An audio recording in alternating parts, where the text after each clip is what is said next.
Wanted to have a little chat about divorce and from a male's perspective, some of the things that are thrust on us that we, I think when you go through a relationship breakdown, there's a whole culture of men that are waiting there and they're living in a permanent state of being a victim. And I found when it was thrust on me, I ended up with constantly bumping into men with a story. And they're all, basically dumping on women and how bad women are and how I I did so much and they did this to me, never appreciated it. And it really does switch into full victim mode.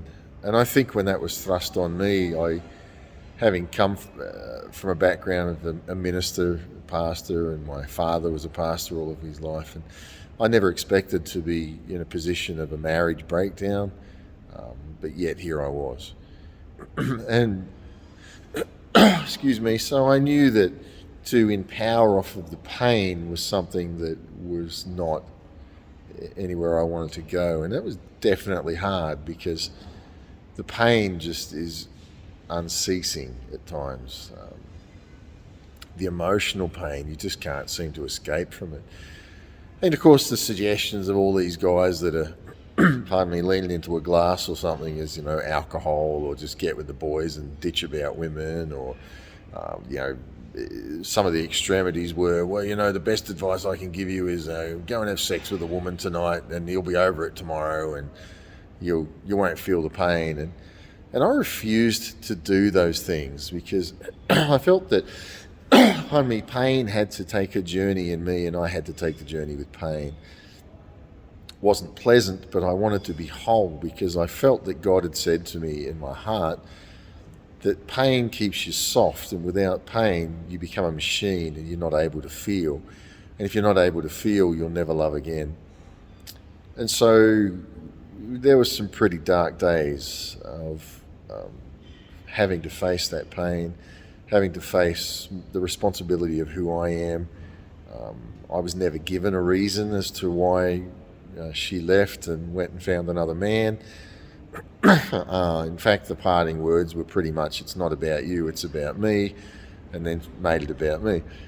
So it was very confusing, and one great piece of advice I did get from a man was when he said to me, Scott, don't look for reason or logic in it, you won't find it.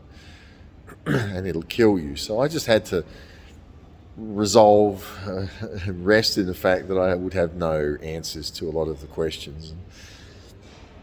So it's funny, you get different people, everybody wants to blame or find a reason or, I always knew you were like that and whatever. And it just became sitting with the people who didn't have advice, weren't talking out of pain, they just loved me. And I took the journey. And it took years. It's something that I wanted to hurry but couldn't, and I wanted to get angry, and there were seasons of anger, there were seasons of where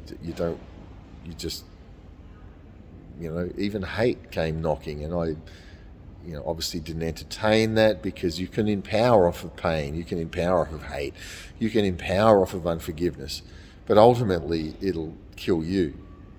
And so it was a constant forgiving. I forgive, and in myself. And eventually one day it came down to having to forgive myself, even though I hadn't specifically been told what I'd done. I just felt like a failure, and I'd given my best, what I thought was my best. It failed, and it took me a long time to forgive myself, but that was an important step in the journey. I then just felt that if I wanted to go into a relationship with another woman, which I haven't had, I've only ever had one woman. I've only ever been with one woman. I only ever intended to love one woman. She left and found another man, and that's now here I am. So since my divorce, I didn't want to pick up with another woman to get rid of my pain. And I've let that take a journey, and goodness knows where I am with that, but I feel pretty free overall. And I remember, I'm going to be frank, I remember at one point I felt I just wanted to go and meet a woman, have a coffee with her, a walk or something, just to meet another woman, not to be with her, but to just get out of my own little world of fixating on what I'd lost. And so I met this lady and took her for a walk, and we got on really well. Had a chat, and it immediately she accelerated it to "you want me," and of course I'm just being knocked to my ground. It took me years to get myself just as a man, you go down, you got to get up because no one's going to get you up, and it's a struggle, but you get up. And so here I was, I finally just got up and thought, oh, okay, I can do this, and met this lady, and she just bit me. I mean, she was convinced that I was whatever, and I didn't know what I wanted. I was not looking for a relationship. I was not looking for a relationship. I was just trying to start to go on a journey, and anyway, she bit me hard, and it just devastated me again. I'm like, man, this is horrible. If this is what is out there, then this is nasty, and I mean, just mean and cruel. And it was like, to me, and again, I was looking from my perspective of going, it takes a lot of effort as a male to put yourself out there again and to start reaching out, when I'd never been involved in having to court or entertain or befriend an adult female, and as a single male. So it's pretty daunting. Got slapped hard, went down, and had a series of those similar sorts of things, and even to the last one, and these women personalise it often. They, one of them was like, basically, wasn't her exact words, but it was basically, I'd never have you, I'd never be with you. And I'm like, now, why did you have to say that? I mean, full well, my story, that I'm trying to get up, and you just kick me, and you're just heartless. You don't have to do that. You can be an adult and just say, you know what, Scott, you're just not somebody that I click with, I don't want to be around, or whatever. But to be mean and to personalise it, there was a trail of women doing that. It's like, and I think what's happened is it came across to me like they've been hurt, and they judge out of that. One of the things that hit me was, I remember one lady saying, two women, she told me that they'd had the conversation, said, oh, Scott just doesn't understand women. He's not been around women, and he doesn't understand women. And at first I started to feel bad, like, oh, she's right, yeah. And then I stopped and I thought, no, hang on a minute. What a self-righteous, arrogant thing to say. You're all more than happy to criticise me. The other woman had said, well, I don't have the time to teach him. And I'm looking and going, what arrogance. Had you ever stopped to think that maybe I'm a type of man that you've never been around? And I think some of these women have been around men, they've beaten down, these men are submissive, they've worn them down, they do as they're told, they give them what they want. And when they get a man that's actually stands on his feet and says, I love you, I care about you, I'm going to treat you as an equal, but in treating you as an equal, you're going to have to act like that. Don't think I'm just going to bow down to you. And it's not that you try not to, but you're just being yourself. They say that as a threat. And the comments they'd made was, oh, he's not like other men. What do you mean by that? What they really meant was I didn't lead out with sex. I didn't try to get into their pants, really. I wanted to connect with a heart. I was tired of being used, tired of being abused, tired of I wanted to connect, and still do, wanted to connect with a heart. And every time I tried to get near the heart of a woman, I had one that kind of let little glimpses come, and then just became very threatened and just bit. And again, you got to get yourself up and keep going. And I'm saying, as a middle-aged man, I found that a lot of the middle-aged women have been hurt, abused, misused, and they're acting out of that. They've kept their hearts so guarded that when you get close to it, or if you touch something that triggers that heart, bang, they go, and they go hard. They will cut you out of their life. Don't ever talk to me, don't ever text me, don't ever message me, and you're going, wow, what did I actually ever do? All I did is ask a question or touch something that was a little bit too close to the heart. Now you can say, well, you need to take the time to do that. Well, yeah, okay.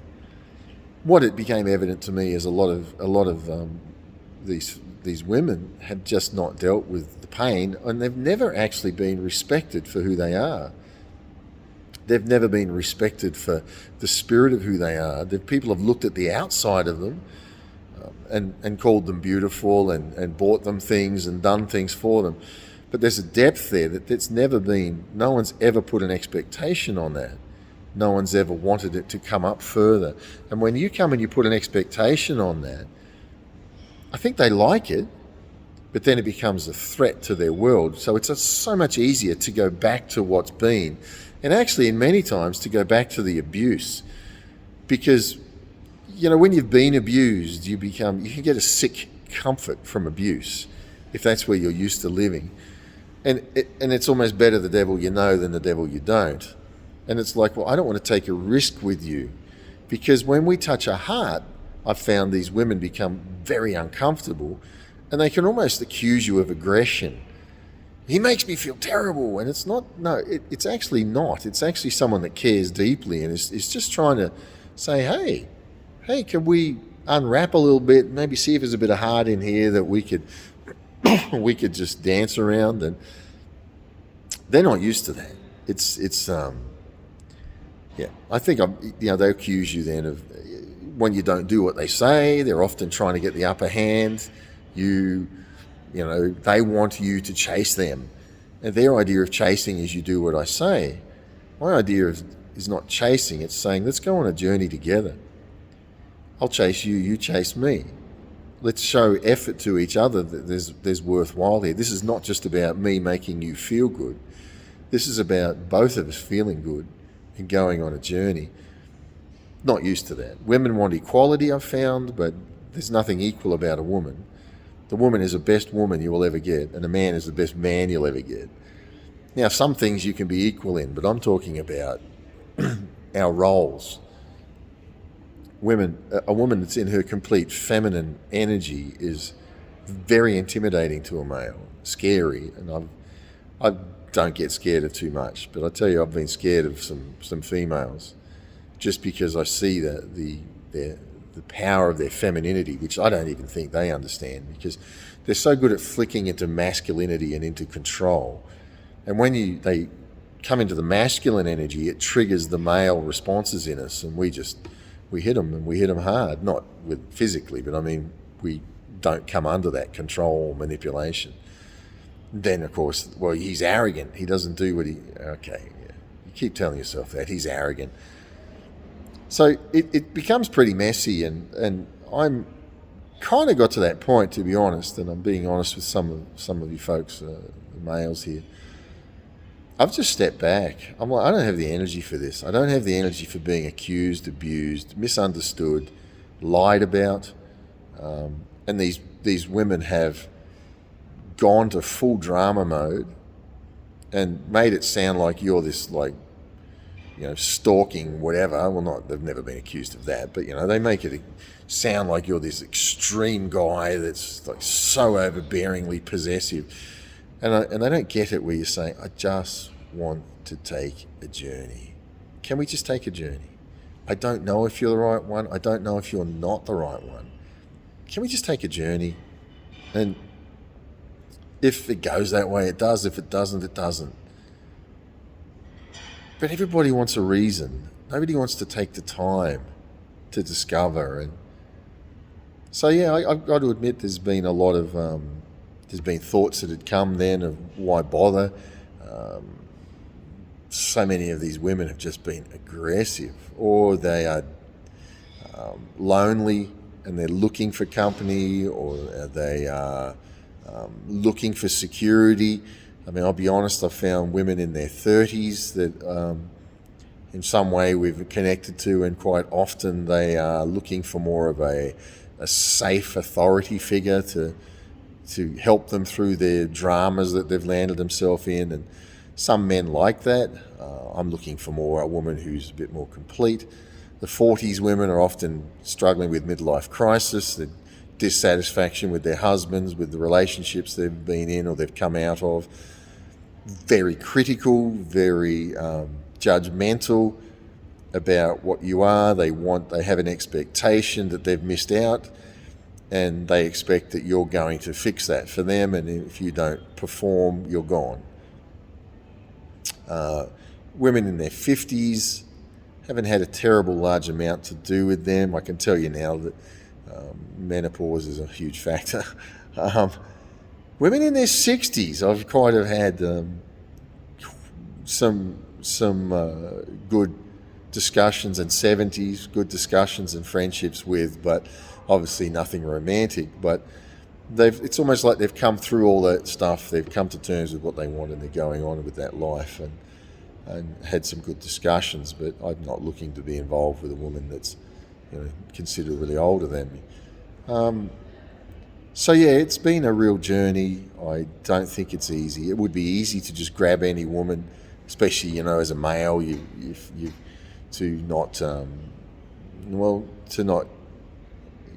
got desires. What do you do with that? And to me, I have to take it to God. I have to just say, God, all right, I'm going to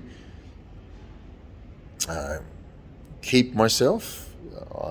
You can say, and in fact, I got looked down on that by women. Well, he's not experienced with women. You know what? I want to flip that over. You're not experienced with love when you say that. You're experienced with lust. You're experienced with being abused. You're experienced with being needed, and sex has become a currency to you. And you're comfortable when it's on that level because that's all you've known.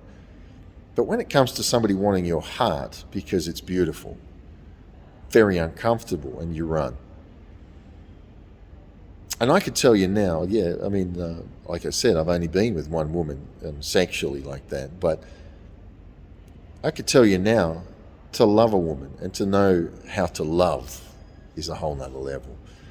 And I think this is possible. I can't say I've been there, but I think to have relations with a woman, to be able to say, I'm not having relations with you to use you, and you're not to use me, but it's like I feel complete, but all that I am, I'm giving to you, and all that you are, you're giving to me for that moment. I think that would be the greater depth, where it's not saying I'm here to please you, it's just saying, no, I am giving all my whole being to you. And I think that is why, for me, I have not just gone off and grabbed another woman to fulfill desires, because firstly, I feel like I would be using them, and I just couldn't put myself in that position to use somebody and then walk away. If I'm going to commit, I'm going to commit, and I need it to be a safe place, somebody that my heart is safe with, and somebody whose heart is safe with me. That's what is going to take me into my latter years. And yeah, that may seem naive, and that may seem foolish, but I know enough men that have rebounded, grabbed a woman, married a woman, and they're in chaos because there's no real connection, no real unity, and when the heat of passion dies out, they're lost. I know people that are in relationships that are dead.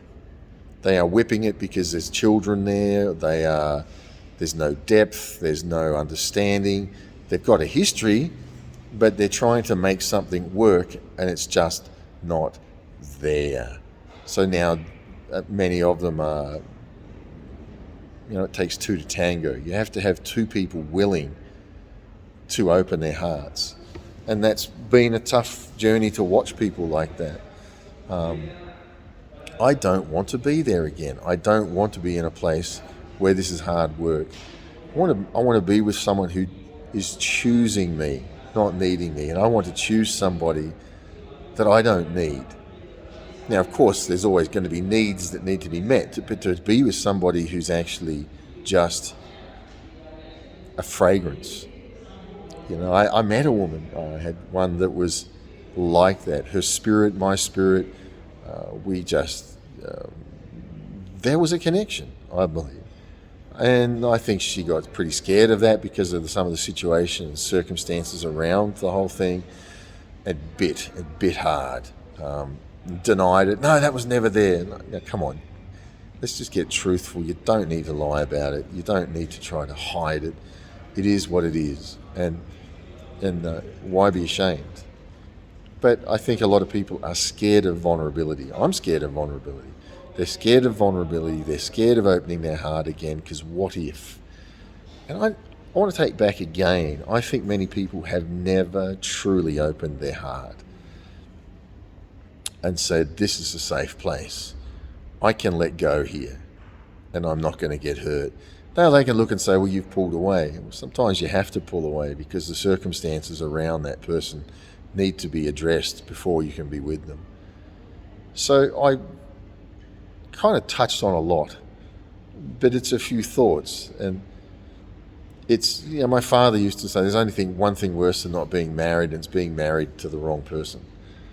And I've known others that have persevered and stayed together because the religions held them together, or a child's held them together. And since I've been on the other side of the fence of being a divorcee, you meet these people where they're saying, my mother and father hated each other. They lived in, not my parents, but people we've met, they lived in opposite ends of the house. They had different refrigerators. They just stayed together because no one wanted to lose the house. What a miserable hellhole. I had a friend, his golf pro was that. And he said the man would just, giving him his golf lesson, they would talk about it, and he would weep at the fact that he hadn't known love for years because at 70 years old, he was in a loveless relationship where they hated each other. Let me tell you something. You've got to take a step and look at your relationship and go, where is this going? And if you can't put an effort in and see change, you need to address it, because otherwise when you get late into your 60s and your 70s, it takes two to tango. If that other person's rock hard, then you got a decision to make. Do I stay and keep persevering? Do I go? Do I lay it out? What do I do? And I think you can only take it to God and pray. But I don't believe God condemns you. I know I can hear the religious howling on that, but there's a lot more to that story. I think. But anyway, I think it's very fitting that we stop and we look. And for me, I felt that one of the best things for my children was for them to understand that dysfunction is not normal. And so they want to put, what was presented to me was, I'll live somewhere else, I'll just come home at night or during the day, help raise the kids and leave again.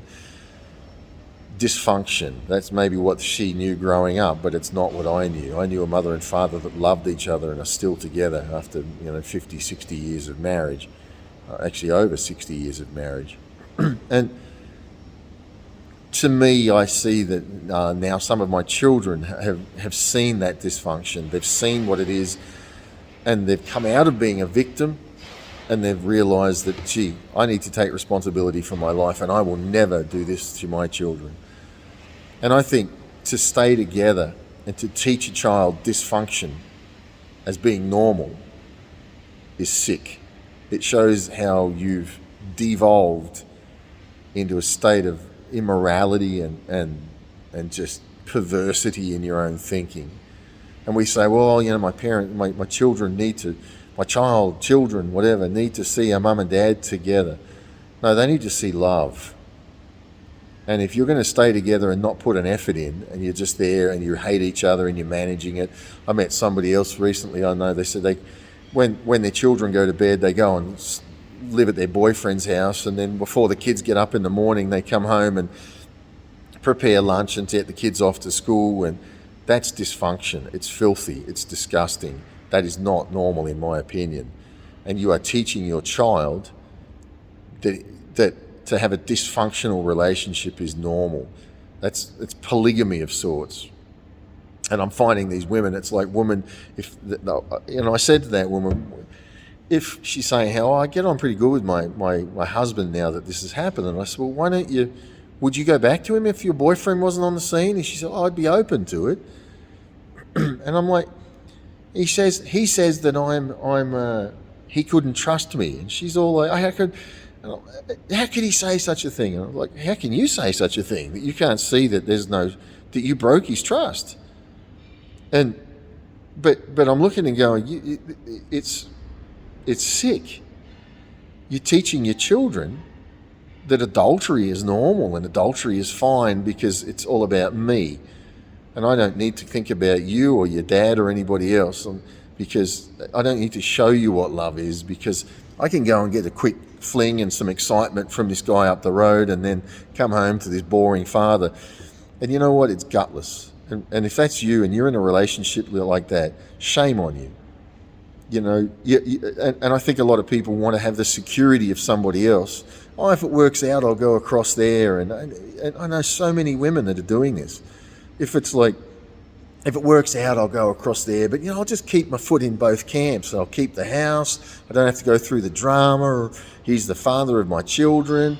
I don't love him, but I can get my love from somewhere else. That's not love. That's lust, and it's shame.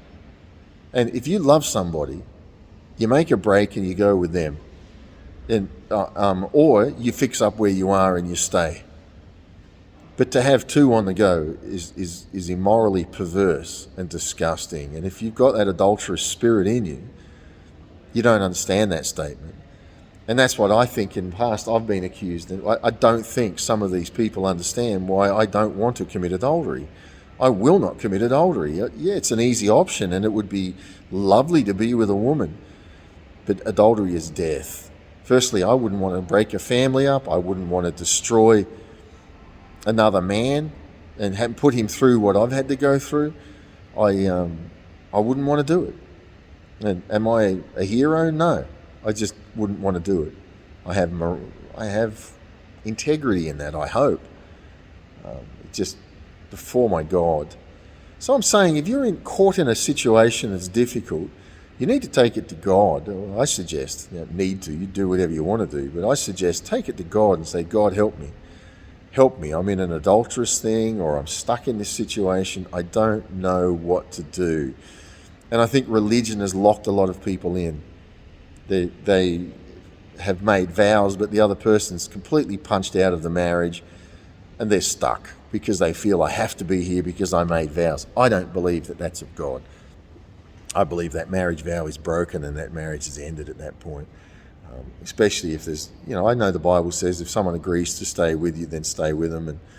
And there's a lot of factors, so it's pretty hard to just generalize in some of that. But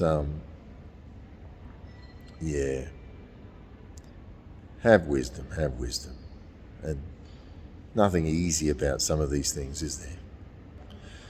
So I've touched on women with this, but men are the same. It's just, we all get abuse, we empower off the pain, and we lock our heart off. And I like one of the comments somebody put on one of my videos I put up here on love, and I appreciated her honesty. She said, I opened up, I got hurt, now I've erected walls around my life, and I think I might need to bring them down again. You do. To me, it's better to get kicked to the ground, and even if it takes you years to get up and go again. And be love again, and be hurt again if it comes down to that. But be open, because what's a loveless life? What's a life where love becomes what you can do for me? Love is not an action. You make me feel good. You buy me things. You cook for me. You give me sex, whatever. That's not love. Love is saying, I choose you. I can't imagine my life not having you in it. Can't imagine it. And I tell you, sometimes when you get touched by love, how do you get that person out of your head? You can block them, you can unfriend them, you can get rid of them, you can pretend they're not there, but they're there because there's been a connection.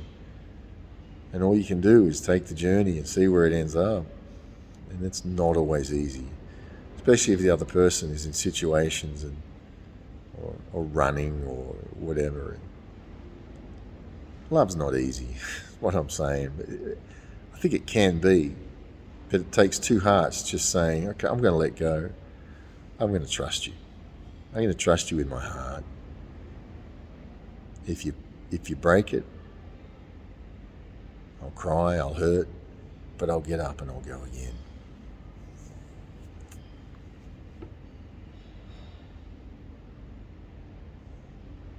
Yeah. So I'm going to finish this just with a challenge. I don't know where your heart is. For me, it's been a lot of effort to not empower off pain, off rejection, off abuse, so to speak. I've got teeth marks in my backside I joke about with some of these women that have, ladies that, and I think they mean well, but they just get scared and they bite hard. And it doesn't change me. I'm looking at them and going, well, still love you. Maybe I can't be near you. Especially when they'll say, stay away and don't ever contact me. That's a fear statement, because I've actually never done anything. Somebody said that to me recently, and she knows full well I've never done anything to her. But that's her reaction. I have to respect that. And all you can do is say, well, if it's right, she'll come around because I can't reach out. So, well, if he likes me, he'll chase me. No, if he likes you, he'll respect the fact that you said leave me alone. So I leave you alone. Wherever your heart is, have a look at it. Take it to God. Pray and just say, God, help me. Help me understand how to get free. I want to love and be loved. I want to be in a safe place. God, show me, because I do not believe he condemns us. And sometimes we've got involved in relationships we should never have got involved with. Be courageous enough to step out. Be courageous enough to step out. And when you step out, especially if you've involved God, you might be surprised at the freedom that comes on the back of that. What's your freedom worth? It's like dancing with the devil, isn't it? I mean, if the government is saying to us, you do as we say and we'll take care of you. Many of us have been or in relationships like that. You do as I say, I'll take care of you. You're kissing the government, you're kissing the devil. And if you want to do his dance, you'll be miserable. Or you stop and say, you know what, I want to be free. What's my freedom worth? What's my freedom worth? Come and dance the dance of freedom. Come and dance the dance of freedom, whatever that means.